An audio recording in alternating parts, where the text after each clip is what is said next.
Hello friends, मैं आपका दोस्त सीए दिनेश कोठारी आज आपके लिए एक और वीडियो लेके आया हूँ फाइनेंस से रिलेटेड। प्रीवियसली वीडियो में हमने एक्टिव इनकम और पैसिव इनकम के बारे में समझा था। इस बार मैं आपके साथ फाइनेंस से रिलेटेड 5 से 6 टर्म आपके साथ डिस्कशन करूँगा। तो आपको यदि वीडियो पसंद आए तो इसको लाइक और शेयर करना और मेरे चैनल को सब्सक्राइब करना नहीं भूलें। Okay, let's start with earning. Finance का पहला टर्म है अर्निंग। अर्निंग मतलब इनकम। हम लोग कुछ भी काम कर रहे हैं, या चाहे कोई चार्टर्ड अकाउंटेंट है, डॉक्टर है, बिजनेसमैन है, they are earning. But earning का पहला सिद्धांत है कि never depend on a single income. आपको कभी भी सिंगल इनकम के ऊपर डिपेंड नहीं रहना है। Make a investment to create second source of income. अपने यदि एक लाइन में, किसी भी लाइन में, जैसे मैं चार्टर्ड अकाउंटेंट हूँ तो मेरी प्रैक्टिस के अलावा मेरे को भी कुछ second source of income generate करना है। जैसे मैं ट्यूशन क्लासेस ले सकता हूँ, या यूट्यूब पे वीडियो बना सकता हूँ, या मैं और भी बहुत सारे काम है। जैसे अदर मैं बिज़नेस कंसल्टेंसी कर सकता हूँ अदर देन मेरे प्रैक्टिस के अलावा।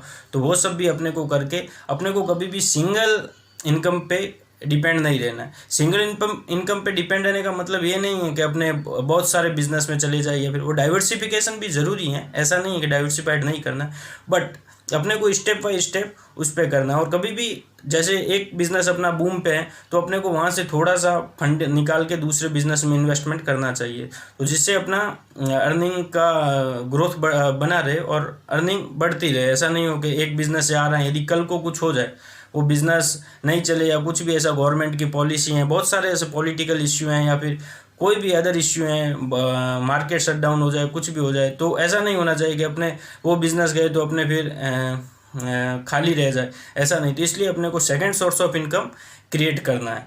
सेकंड सोर्स ऑफ क्रिएट करने के लिए सबसे ज़्यादा ज़रूरी है कि अपने सेविंग होनी चाहिए। तो मैं सेकंड थिंग उसी पे डिस्कशन करेंगे। अपने अर्निंग हो गया, उसके बाद सेकंड थिंग अपना रहेगा एक्सपेंसेस। एक्सपेंसेस मतलब किस तरह से अपने को एक्सपेंसेस करने हैं। एक्सपेंसेस अपने चाहे तो लग्जरियस लाइफ स्टाइल भी जी सकते हैं, मिडिल क्लास, हायर क्लास, जैसा अपना चाहे वैसा कर सकते हैं, पर बट अपने को अपनी अर्निंग के हिसाब से अपने एक्सपेंसेस डिसाइड करने हैं। चाहे घर खर्चे के लिए हो, चाहे बच्चों की पढ़ाई के लिए हो, चाहे किसी भी चीज़ के लिए हो, अपने को खर्चे अपने इनकम के हिसाब से डिसाइड करने हैं। इनकम के हिसाब से डिसाइड करना और ट्राई ये करना है कि अपनी इनकम बढ़ती रहे। तो एक्सपेंसेस के बारे में ये भी कहा गया है कि अपने को ऐसी चीज़ खरीद लेते हैं जिसकी अपने को रिक्वायरमेंट है नहीं, तो कल को ऐसा दिन भी आ सकता है कि अपने को अपनी नेसेसिटी वाली चीज़ें भी सेल आउट करनी पड़े। तो इसलिए एक्सपेंसेस बहुत ध्यान से करने हैं अपने को, कोई भी अननेसेसरी एक्सपेंसेस नहीं करने। बिजनेस टर्म में अपने को एक्सपेंसेस करने रहते हैं, जैसे एडवर्टाइजमेंट और के, जिससे अपना बिजनेस ग्रोथ हो पाए। पर पर्सनल लाइफ से रिलेटेड अपने को लग्जरियस भी लाइफ जीना है, पर ऐसा नहीं कि अपना पूरा इनकम अपने एक्सपेंसेस में निकाल दे, अपने पास सेविंग कुछ रहे ही नहीं। तो एक्सपेंसेस का भी अपने को ध्यान रखना है, उस हिसाब से एक्सपेंसेस करने हैं। और थर्ड चीज़ अपना सबसे इम्पोर्टेंट है सेविंग एंड इन्वेस्टमेंट।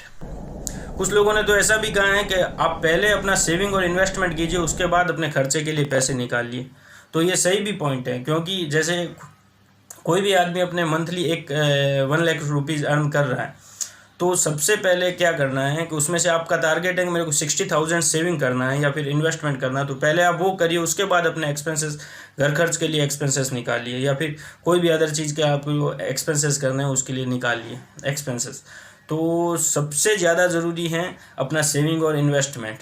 और सेविंग और इन्वेस्टमेंट में सबसे पहला ये भी चीज़ ज़रूरी है कि do not put all eggs in one basket. अपने को कभी भी पूरा फंड एक जगह नहीं लगाना है, चाहे कहीं पे भी लगा रहे हैं, शेयर मार्केट में लगा रहे हैं, म्यूचुअल फंड में लगा रहे हैं, पीपीएफ में लगा रहे हैं, पोस्ट ऑफिस में लगा रहे हैं। अपने को अपना डिसाइड करना है कि अपना कितना रिस्क टेक कर सकते हैं, उस हिसाब से अपने को अपना इन्वेस्टमेंट करना है। ठीक है, इन्वेस्टमेंट ये इंपॉर्टेंट पार्ट है इन्वेस्टमेंट, क्योंकि ये अपना जो अर्निंग का है फिर वो फर्स्ट पॉइंट पे चला जाएगा, क्योंकि यहाँ से सेकंड सोर्स ऑफ इनकम अपने को स्टार्ट होगा। तो ये पॉइंट भी अपने को इन्वेस्टमेंट बहुत वाइजली करना है, एकदम वाइजली। उसके लिए आप कंसल्टेंट का भी यूज कर सकते हो, जो अपने अपने फील्ड में अच्छी एडवाइस दे सके अपने को, उस हिसाब का अपने को करना है। और इसके बाद सबसे लास्ट पॉइंट आता है अपना टेकिंग रिस्क। हर बिजनेसमैन, हर प्रोफेशनल का एक रिस्किंग एरिया होता है कि मैक्सिमम अपना कितना रिस्क ले सकते हैं। तो अपने यदि रिस्क लेने का कैपेबिलिटी अपने को चेक करना पड़ेगा कि अपने शेयर मार्केट में कितना रिस्क ले सकते हैं, या अपने को फिक्स्ड इनकम में सोर्स करना है, अपने आगे के एक्सपेंसेस किस टाइप के होने वाले हैं, उस हिसाब से अपने को इन्वेस्टमेंट। पर एक चीज़ अपने को हमेशा ध्यान रखनी है कि अपने को कभी भी किसी भी बिजनेस में जा रहे हैं तो दोनों पैर अपने को वहाँ पे नहीं रखने हैं। Never test the depth of the river with both of the feet. यदि अपने दोनों पाँव से यदि अपने नदी की गहराई को जांचने के लिए गए तो शायद हो सकता है नदी की गहराई बहुत ज़्यादा हो और अपने उसके अंदर ही रह जाए।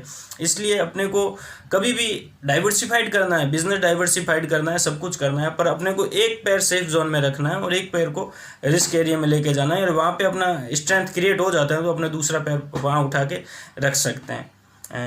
ये ऐसे तो इन सिंगल पॉइंट पे एक एक वीडियो बन सकता है, पर मैंने आपको ओवरऑल एक व्यू देना चाहा है कि अपने किस तरह से अपने को अर्निंग, सेविंग, इन्वेस्टमेंट और एक्सपेक्टेशन रखना है, मार्केट से क्या करना है। पर यदि आप चाहें कि मैं आपके लिए एक एक सिंगल वीडियो बनाऊँ टॉपिक पे, तो आप मेरे को कमेंट में लिखे, मैं आपके लिए नया वीडियो एक पूरा बना दूंगा। ठीक है, थैंक यू।